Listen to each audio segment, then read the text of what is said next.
یہ ہے جی express way, اور یہ سامنے جو ایریا ہے یہ مری ایکسپریس وے پہ مسیاڑی اور بندوٹ کے درمیان کا علاقہ ہے، اور یہ کچھ لگ بھگ ابھی تک کل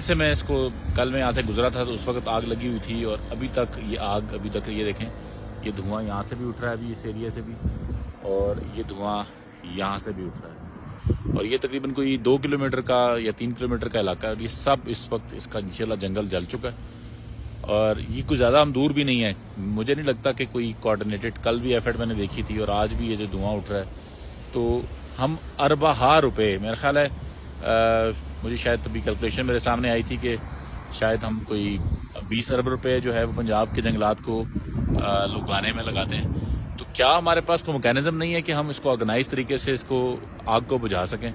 اور کوئی فائر بریگیڈ کی طرح کی کوئی سٹرکچر جس میں کہ یہ ساری چیزیں، اب یہ لاکھوں درخت جو ہیں جل گئے ہیں، لاکھوں درخت لگانے میں اربوں روپے لگتے ہیں، تو ہمیں اس پہ ذرا غور کرنا ہے، اور ان خاص طور پہ جو کوٹلی ستیاں سے لے کے اور جو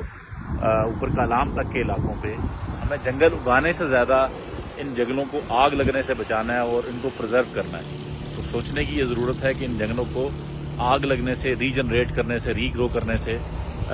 کیا چیزیں، کون سے فیکٹرز ہیں جو کہ ہمیں خراب کر رہے ہیں، ان کو گارڈ کیا جائے، اور ان کا فائر فائٹنگ میکینزم جو کہ مختلف میتھڈز ہیں فارسٹریشن میں، جس سے کہ آپ کر سکتے ہیں کوئی ایمرجنسی کی صورتحال لگتی نہیں ہے ایسی، ظاہر ہے وہ لوگ فارسٹ کے ڈپارٹمنٹ کے لوگ آ کے کوشش کرتے ہیں، لیکن جتنی ایفرٹ، انرجی، ریسورسز پہ خرچ ہونے چاہیے